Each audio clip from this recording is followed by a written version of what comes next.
आज हमारे लिए बहुत एक खुशी का विषय है कि हम जो है युवा शक्ति को ध्यान में रखते हुए हम स्वामी विवेकानंद जी का जो है जयंती कार्यक्रम मना रहे हैं।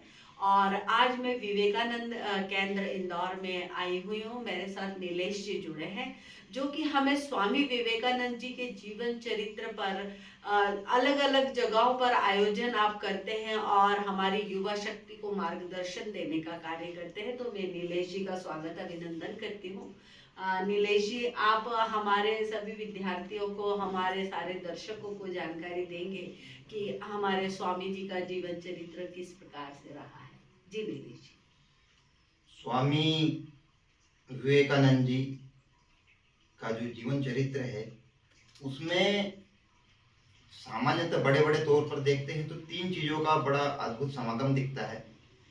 उनके अंदर कर्मयोग दिखता है, जी उनके अंदर भक्ति योग दिखता है और उनके अंदर सांख्य योग भी दिखता है। ये तीनों योगों का जो संयुक्त है, ये संयुक्त स्वरूप स्वामी विवेकानंद जी के अंदर दिखता है। और स्वामी विवेकानंद जी गीता में बड़ी रुचि रखते थे। गीता बहुत बड़ा मोटिवेशनल ग्रंथ है।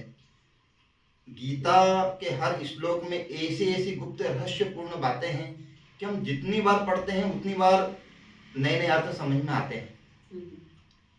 और स्वामी जी का एक प्रिय वाक्य भी है, प्रिय श्लोक भी जो गीता का है, क्लेप्यम माइस्मगमा पार्थ नेतत्युपपद्यते क्षुद्रम हृदय दौर्बल्यम त्यक्तोत्तिष्ठ परंत। और इसी का जो हिंदी रूपांतरण हम बार बार कहते हैं कि उठो जागो और लक्ष्य प्राप्ति होने तक रुको मत, ऐसा हम बार बार सुनते हैं। तो ये कहीं ना कहीं उसे संबंधित वाक्य है। संपूर्ण जितने भी उनके जो ध्येय वाक्य है उनमें गीता की झलक दिखती है उनमें सब। यानी कि उठो जागो, यानी कि आज की हमारी युवा पीढ़ी के लिए एक बहुत अच्छा संदेश है कि उनको जो भी लक्ष्य प्राप्त करना है, विवेकानंद जी के यहाँ स्लोगन के हिसाब से एक बहुत अच्छा प्रेरणा हमें मिलती है। हाँ, जो स्वामी विवेकानंद जी जिस प्रकार से कहते हैं तो उसमें ये कहते हैं कि जीवन में एक लक्ष्य धारण करो। जी। उठते जागते बैठते सोते हर समय हमारे मस्तिष्क में, हमारे आचरण के अंदर, हमारे अंतःकरण के अंदर वो चीज परिलक्षित होने लगनी चाहिए, वो दिखनी चाहिए। उन सपनों के लिए हमारी नींद उड़ जानी चाहिए। क्या बात। बहुत सारे लोग कहते हैं, बोले मैंने दिनचर्या बना ली है और मैं 8 घंटे मैंने सोने के लिए निकाल लिए हैं, 4 घंटे पढ़ाई के लिए निकाल लिए।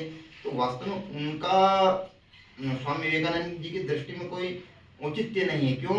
क्योंकि लक्ष्य वह होना चाहिए जो नींद को ही नहीं आने दे। 8 घंटे की जो नींद है, सोने वाला व्यक्ति एक लक्ष्य के प्रति जागृत नहीं माना जा सकता। हमारे माननीय प्रधानमंत्री जी नरेंद्र मोदी जी के बारे में भी जो बातें हमें पता है कि उन्होंने निद्रा को जीतने की ओर आगे बढ़े रहे। पूर्व में वो 4 घंटे सोते थे जब वो गुजरात के मुख्यमंत्री थे। वो अपने राज्य के लिए लगातार उनका जागरण होता था और वर्तमान में मात्र 1 घंटा सवा घंटा ही सोते हैं वो। तो जिस व्यक्ति की निद्रा पर कंट्रोल है वो जीवन में कुछ भी कर सकता है। और नीलेश जी, ये चीज आती है जब वो योग और ध्यान करे, आज की हमारी पूरी टीम, तभी ये लक्ष्य तक पहुंच सकते हैं। जी, वास्तव में स्वामी विवेकानंद जी ने एक पुस्तक उनके द्वारा लिखी हुई है जिसका नाम है राजयोग। जी। राजयोग में कहीं ना कहीं कर्म योग के ही श्लोक और उनकी व्याख्या अधिकतर है। जी। तो उसमें एक ही चीज आती है, व्यवसायित्मिका बुद्धि एके कुरु नंदन बहुशाखा हंता चुलते अव्यवसायिना। तो जो आज का युवा विद्यार्थी है जी, वो क्या होता है, घर से निकलता है पढ़ाई करने के लिए, 12वीं पास करके ऐसे बड़े शहरों में आ जाता है, इंदौर है, भोपाल है, मुंबई है, दिल्ली है। उसके बाद में उसका मन डेवर्ट हो जाता है, बहुत सारे प्रलोभन आने लगते हैं, मैं थोड़ा ये कर लूं, मैं थोड़ा धन भी कमा लूं, मैं इधर से भी कुछ न कुछ चीज प्राप्त कर लूं। तो उसका मन बहुत सारी शाखाओं में बढ़ जाता है कि वो लक्ष्य प्राप्त कर भी ले तो एक उचित स्तर के अनुसार प्राप्त नहीं करता है। इसलिए स्वामी विवेकानंद जी का जो राजयोग है, वो राजयोग पुस्तक बहुत सारे लोगों ने, करीब करीब विश्व के सभी देशों में अलग अलग भाषाओं में इसका रूपांतरण है और सभी लोगों ने पढ़ा भी है। और शिकागो में जो एक शिकागो शहर में एक पूरी स्ट्रीट जहाँ पर स्वामी विवेकानंद जी कुछ समय के लिए रुके थे, उस पूरी स्ट्रीट का नाम भी स्वामी विवेकानंद है। अच्छा। तो कहीं ना कहीं वहां पर भी ऐसे उन्होंने जहाँ पर रुके थे उसको अभी संग्रहालय बना रखा है। तो ऐसे उनके सब वाक्य जो कि युवाओं को प्रेरित करने वाले हैं, सारे सारे वाक्यों में कहीं भी ऐसा मतलब नेगेटिव कुछ भी नहीं है, जो बहुत मोटिवेशनल करने वाला है। इसलिए स्वामी विवेकानंद जी का जो जीवन चरित्र है, राजयोग है, सांख्य, ये तो वास्तव में पढ़ने योग्य है। और भक्ति योग में किस तरह से स्वामी जी ने जो लेख किए हैं वो हमारे युवा उससे क्या लाभ प्राप्त कर सकते हैं? देखिए, मानव मनुष्य जीवन का जो अंतिम लक्ष्य है मोक्ष को प्राप्त करना जी। तो उस मोक्ष को प्राप्त करने के लिए जो मुख्य 3 मार्ग है जी, ज्ञान योग, भक्ति योग और कर्म योग। तो कर्म योग में तो कहीं ना कहीं व्यक्ति योगा कर्म सुकौशलम, पूर्ण कुशलता से पूर्ण शक्ति लगाकर सामर्थ्य के अनुसार करे। परंतु भक्ति का जो रूपांतरित स्वरूप है, जो सरल स्वरूप है, अति सरल स्वरूप है, सेवा। तो स्वामी जी कहते हैं कि जीव सेवा ही, मनुष्य सेवा ही नारायण सेवा है, नर सेवा ही नारायण सेवा है, और हे माँ मुझे मनुष्य बना दे। अर्थात मनुष्य जीवन में जो भक्ति योग है, भक्ति को बहुत सरलता से समझना है, तो कहीं ना कहीं आपको भक्ति के लिए सेवा से जोड़ना बहुत सरलतम माध्यम है। अपन माननीय नामदेव जी का भी एक उदाहरण देखते हैं कि एक बार वो कावड़ लेकर जा रहे थे, तो मार्ग में गधा जो कि बहुत विचलित हो रहा था, वो तड़प रहा था पानी के बिना, तो वो अपनी कावड़ का जल उस गधे को पिला देते हैं। तो गधे को पिला देते हैं तो बहुत सारे लोग बोलते तुम इतनी दूर से लाए गंगा का जल और यहाँ गधे को पिला दिया, शिव जी को नहीं चढ़ाया। तो वास्तव में स्वामी विवेकानंद जी का जो पूरे संपूर्ण जीवन चरित्र है, उसमें यही है कि जीव सेवा ही, मतलब उन्होंने जो किया वो सर्वश्रेष्ठ कार्य किया। उन्होंने बोला है, बोले आने वाले 50 वर्षों तक सभी देवी देवताओं को पोटली में बांध करके रख दो और एकमात्र राष्ट्र का चिंतन करो। राष्ट्र का चिंतन करने से हमारा जब राष्ट्र उन्नत हो जाएगा, राष्ट्र सक्षम हो जाएगा, तो हम स्वतः ही हमारा भी उत्थान हो जाएगा। ऐसा स्वामी विवेकानंद जी का विचार था। यानी बहुत अच्छा उनका विचार है। मतलब अगर हम धर्म और दर्शन, भक्ति सारी चीजों को समझे तो उन्होंने एक सरल वाक्य में बता दिया कि आपको भक्ति करना है तो सेवा करें जी। हाँ, मतलब कितना अच्छा विचार है। और धर्म भी हमारा यही कहता है कर्म करें, और कर्म करें तो जो है नर सेवा और नारायण सेवा करें, जो हमारे भागवत जी का जो उद्देश्य है। तो ये बहुत अच्छी बात नीलेश जी आप बता रहे हैं कि आज की हमारी युवा पीढ़ी को अगर भक्ति समझना है तो एक छोटा सा सरल वाक्य, सेवा परो धर्म उपकार, ये वाला जो विषय है स्वामी जी का, ये अपने जीवन और व्यवहार में लाएंगे तो यहाँ भक्तिमय हो जाएंगे, है ना? जी जी। और सांख्य योग के संबंध में जी, सांख्य योग के संबंध में स्वामी विवेकानंद जी की कुछ चीजें बताता हूँ मैं। जी जी। कि हम बल की उपासना करें, बल की उपासना करें। जी जी। तो एक घटना आती है कि स्वामी विवेकानंद जी नाव द्वारा यात्रा कर रहे थे जी, और 2 अंग्रेज भारत माता हमारी संस्कृति की बुराई कर रहे थे जी। तो उनको ऐसा लग रहा था प्रारंभ में तो कि स्वामी विवेकानंद जी हमारी भाषा को नहीं जानते हैं जी। फिर उनको धीरे धीरे पता लगा कि ये हमारी भाषा जानता है। अब चूंकि भारत अंग्रेजों का गुलाम था, इसलिए वो और अधिक बुराई करने लगे। तो स्वामी विवेकानंद जी ने उनको उठा करके ऐसा उठा दिया दोनों को एक साथ, तो बोला आगे एक शब्द भी मेरी मातृभूमि के प्रति, मेरी संस्कृति के प्रति कहा तो मैं तुम्हें समुद्र में फेंक दूंगा। तो इसमें कहीं ना कहीं ये चीज आती है कि मनुष्य को डर नहीं लगता क्या, डर के आगे जीत है।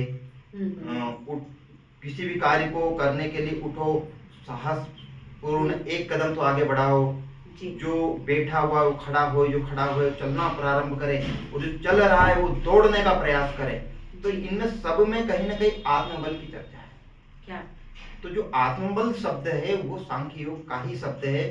संपूर्ण सांख्य योग में आत्मा देही, क्यों डरते हो, हम्म, अर्जुन ने इस अवस्था में जी कि मुझे मार दे तो भी मेरा ही भला होगा, उस स्थिति से, उस कायरतापूर्ण स्थिति से खड़ा करके युद्ध के लिए तैयार कर दिया। जी तो इतना जो दिव्य तेज वाला जो ज्ञान है वो हम्म, ज्ञान कहीं ना कहीं सांख्य योग में है। और सांख्य योग स्वामी विवेकानंद जी का प्रिय विषय रहा हमेशा। जी वेदांत है, सांख्य योग है, और उपनिषद है। उपनिषदों में भी अधिकतर हर उपनिषद में कहीं ना कहीं सांख्य मिलेगा आपको। मिलेगा।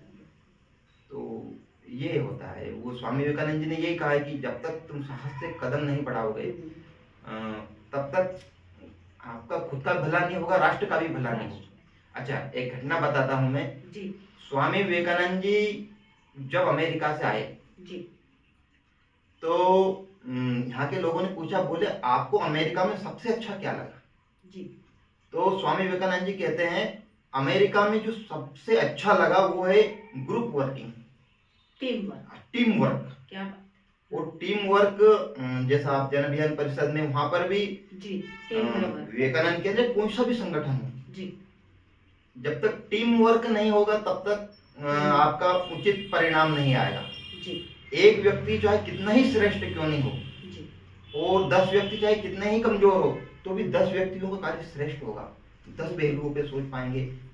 टीम वर्क एक बहुत अच्छा उपाय है, एक श्रेष्ठ उपाय है, जिसके द्वारा राष्ट्र भी सक्षम होता है और मनुष्य का भी सर्वांगीण विकास होता है। तो ये भी सांख्य योग का ही उदाहरण है। और स्वामी विवेकानंद जी तो कहते भी रहते हैं कि बल ही जीवन है और दुर्बलता मृत्यु है, और बल में ही परम आनंद है। इस प्रकार की बातें स्वामी विवेकानंद जी ने बहुत सारे अवसरों पर कही।